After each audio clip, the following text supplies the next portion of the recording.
Most guys shopping for running shoes pick from the same 3 brands and walk right past the one that quietly does it better. I went through this year's models, the big names and the ones nobody talks about, to find the 7 actually worth lacing up. The shoe that surprised me most? You'd know that brand from baseball gloves, not running. Stick around for that. Let's get into it.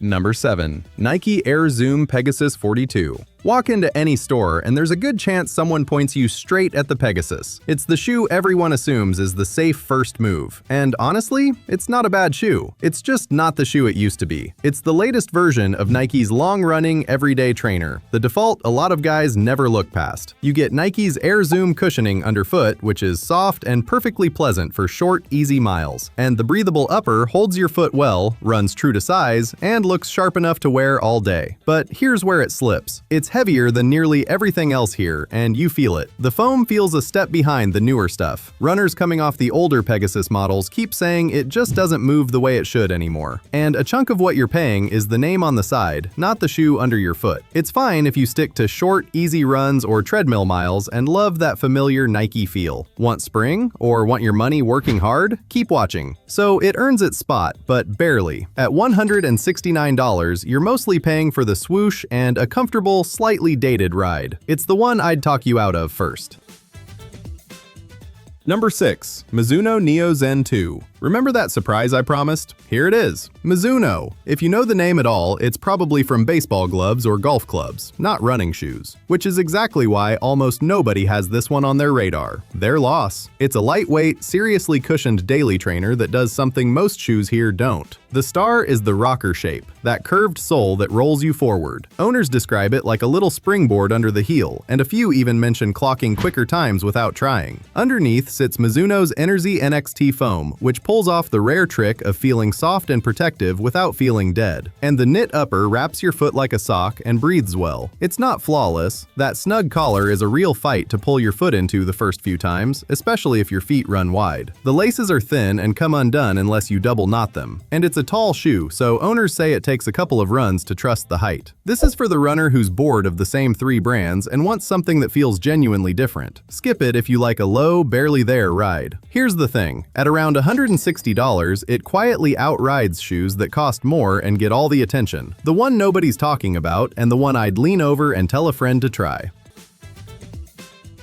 Number 5. ASICS Novablast 5. This one's for the runner who wants their shoes to be fun without dropping $200. The Novablast has a bit of a cult following, and the moment you're running in it, you get why. It's a bouncy, big cushion daily trainer that just wants you to enjoy the miles. It runs on FF Blast Max foam over a trampoline-shaped outsole, and the whole thing genuinely springs back. People describe it like bouncing off a pillow. And for how much shoe is down there, it's surprisingly light. Couple of honest catches. Durability is a coin toss. Some owners get loads of miles, others watch the outsole wear down fast, so a lot rides on your stride. It's bouncy but not snappy, so when you really push the pace, it goes a little soft. And the wet road grip is just okay. Reach for it on easy days and long runs where you want to feel good, not chase a clock. It's not your tempo day weapon. Bottom of the top 5, but for around $130, it's the most fun per dollar shoe here. Want your daily miles to feel like play? Start with this one.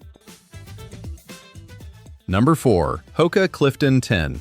Now, where the Novablast bounces, this next one floats. The Hoka Clifton is probably the most famous cushioned shoe on the planet, and the 10th version leans even harder into soft. It's an ultralight, max cushion daily trainer built around comfort above all else. Underfoot is a big slab of soft foam that honestly feels like walking on pillows, a gift on long days and beat-up legs. And despite all that cushion, it's shockingly light. This version also added a touch more heel drop, which smooths the ride out versus the old ones. But that softness cuts both ways. If your foot rolls inward when you run, there's not much structure here to hold you, and you'll feel it. The value gets debated too. Plenty of owners feel it's a lot of money for what it is. And the tall, spongy ride takes a few runs before you trust it. It's brilliant for easy recovery miles, all-day comfort, sore joints. It's not for overpronators or anyone who wants a planted, stable feel. So it's wonderful at its one job: comfort. But that's the catch. It's a one-job shoe, and at around $138, you're paying full daily trainer money for something that only really shines on easy days. That's why it sits at 4 and not higher. And look, if you're the kind of runner who swears by Hoka and won't hear a word against it, seeing the Clifton this far down is going to sting. Think I've got it wrong? Convince me in the comments.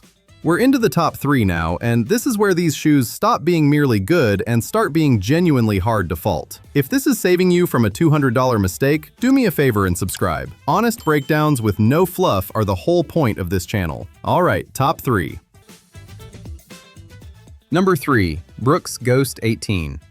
Ever bought a shoe that felt incredible in the store and quietly fell apart a month later? The Ghost is the opposite of that. It's the one I'd hand someone who just wants a shoe that works and never has to think about it again. It's Brooks's reliable neutral workhorse, now in its 18th version, and reliability is the whole pitch. It's built on DNA Loft V3 foam, soft, balanced, comfortable from the very first step with zero break-in. The redesigned upper simply fits, true to size, locking your foot down without pinching. And Brooks made it to last, with a tough outsole and reflective hits for early or after dark runs. The honest knock? It's not exciting. No bounce that makes you grin, no party trick. It just calmly does the job. And for a no-frills shoe, it's priced right up with flashier options. It's perfect for beginners, everyday runners, anyone who values dependable over dazzling. It's not for the runner chasing a lively, springy ride. If you want one shoe you'll genuinely never think about, this is the safest money on the list.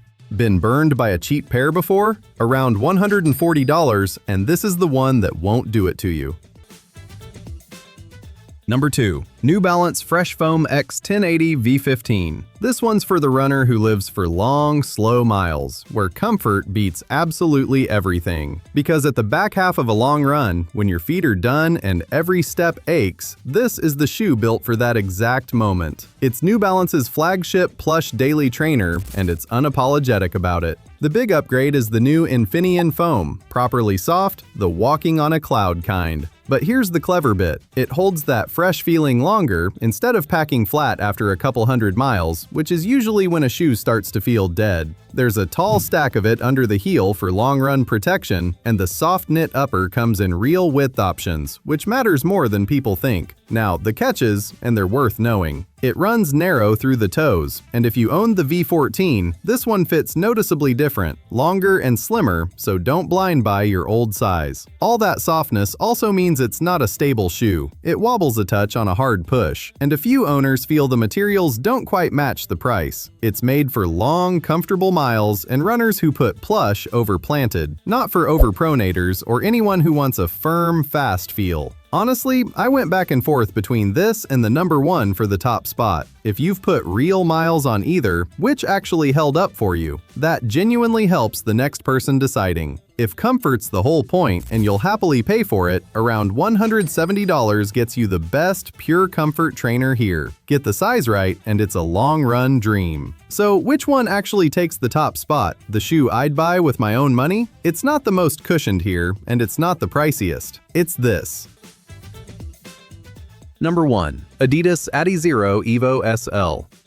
The Adizero Evo SL pulls off a trick almost nothing else here can. It's a do-everything shoe that doesn't ask you to compromise on anything. It's a lightweight, versatile neutral trainer, but with proper race shoe foam packed inside. The whole midsole is Light Strike Pro, the same premium springy foam Adidas puts in shoes that cost a lot more, so it's genuinely energetic, not just soft. It's also feather light, which is why it disappears on your feet and handles everything from a lazy jog to a fast tempo push without blinking. And the upper is thin and breathable, the kind you forget you're wearing on a hot afternoon. It's not perfect. It runs narrow with a low toe box, so if you've got wider feet, size up or grab the wide. A couple of owners learned that the hard way on long runs. The laces are genuinely cheap and worth swapping day 1. And it's a neutral shoe, so there's no stability built in. It's made for the runner who wants one shoe for everything and flatly refuses to overpay. Not for wide feet at standard width, or anyone who needs real support. So here's where it lands. Around $150 for a shoe that does the work of a daily trainer and a faster shoe at once. That's the best value on this entire list. If you want the one that just works for almost everything, stop scrolling.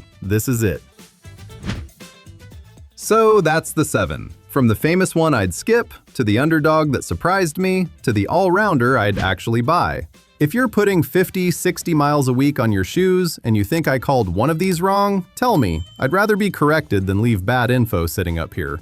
Whatever you pick, get the size right and put a few easy miles on them before you judge. See you in the next one.